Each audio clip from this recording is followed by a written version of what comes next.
Hi there, we're back to talk about one of my favorite topics, and that is EQ, emotional intelligence. And we're going to specifically talk about this week social awareness, also known as relationship awareness.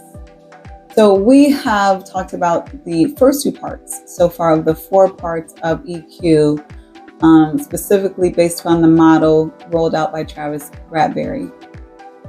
So we spent some time talking about self-awareness. Then we talked about self-management. And so this week we're going to talk about social awareness.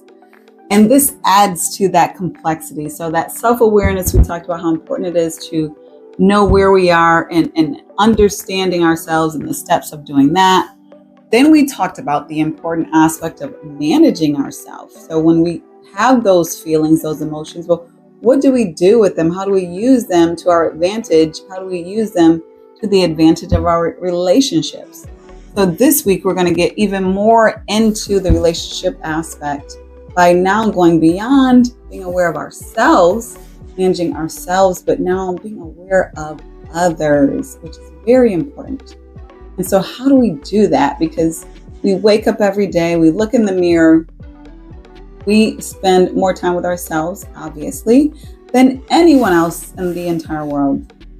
But it's very important for us to, in relationships, to be very aware of those who we have connections with or who we meet. And so how do we do that? Why do we do that? Well, first of all, we do it because it's going to be important in order for us to benefit others, to serve them, to help them, to be a benefit to them, to know them. If we don't know them, there's no way we're going to truly understand what their needs are, how we're going to serve and benefit them. And then coupled with that, it's going to be difficult for us to get what we want out of relationships if we're not able to provide in relationships what other people need. So these are the motivating factors for social awareness. So let's get into perhaps some ways to focus on others and being aware of them. So first and foremost, we want to be engaging when we're with them. And that means different things. It could be something as small as calling someone by their name.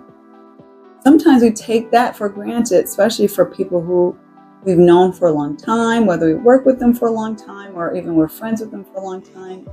The most beautiful sound, someone said, and I believe it, is someone's name. I mean, some people, that's granted, do hate their names for whatever reason. But for most of us, when someone uses our name in a positive way, that's one of the biggest gifts that people can give.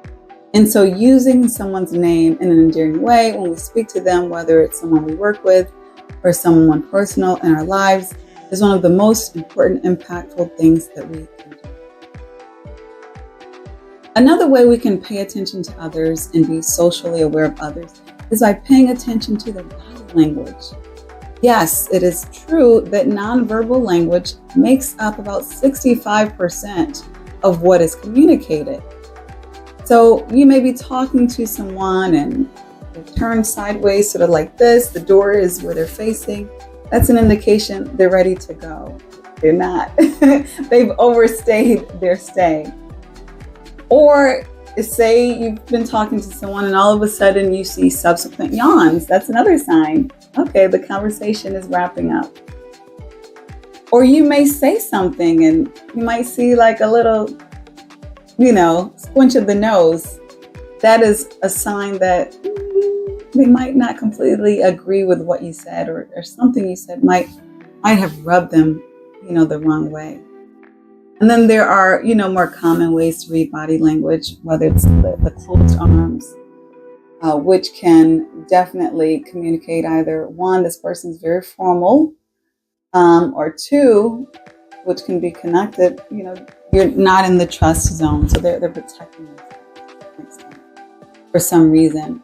These are just obviously very few ways that you can understand someone's body language, and there's plenty of literature on that and various experts who can help guide you through understanding body language. But the key that I'm making, that is a very important step to understanding someone, to being aware to the social situations, because you want to know when you you are talking too much or if you're saying something that is offensive. And a great way of knowing that is by paying attention to how the person with you is responding to what you're saying.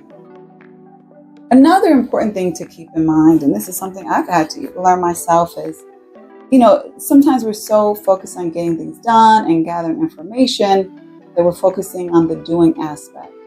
But there's this other aspect of really making sure that people know that they have your full attention. So one thing that I've started to do, at least with most of my meetings and sessions, is to handwrite. It takes a little longer, obviously, to transcribe that when you need to electronically.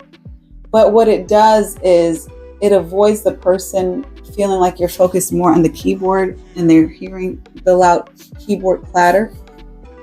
Some people even go as far as to not take notes. I know that can be difficult in a business setting because there's information that you need to capture. But I will say the more that you can make eye contact, whether it's a meeting or an interview or just hanging out with someone who's important to you, the more special that person is going to feel, and the more that you're going to be able to be aware of what's going on in that social exchange, in that connection that you have with that person. And so that goes and is very easily connecting to the next step. And the next one is making sure that you are practicing active listening. So you are paraphrasing what the person said, maybe making sure that you're repeating if there's any question that you may mishear or misconstrue something. You're repeating what the person said. Did I get that right? Is that what you said? I don't want to put words in your mouth, but is that how you feel about that? This not only clarifies what may be assumptions on your end, but it also shows the person that you are making an effort to hear them correctly and hear them completely. So in general, what you want to do in being aware of your social environment is paying attention, keeping your focus on others, acknowledging them, not only initially, but throughout the entire social experience, environment, meeting, appointment date, whatever it is. And keeping that attention as you're listening, making sure that you're testing what you think you've heard for accuracy, making sure that you're giving them your attention, not only verbally, but also with your eyes, as well as with your body. As we said, there are different ways that we can show body language. And so as you're reading other people, they're also reading you. So you want to make sure that you're communicating what you want to communicate, not only with your eyes, with what you're saying, but also with your body in those interactions. I hope that has been helpful. I look forward to us connecting again to next discuss relationship management, that fourth, final, and ultimate phase of emotional intelligence. Have a great one.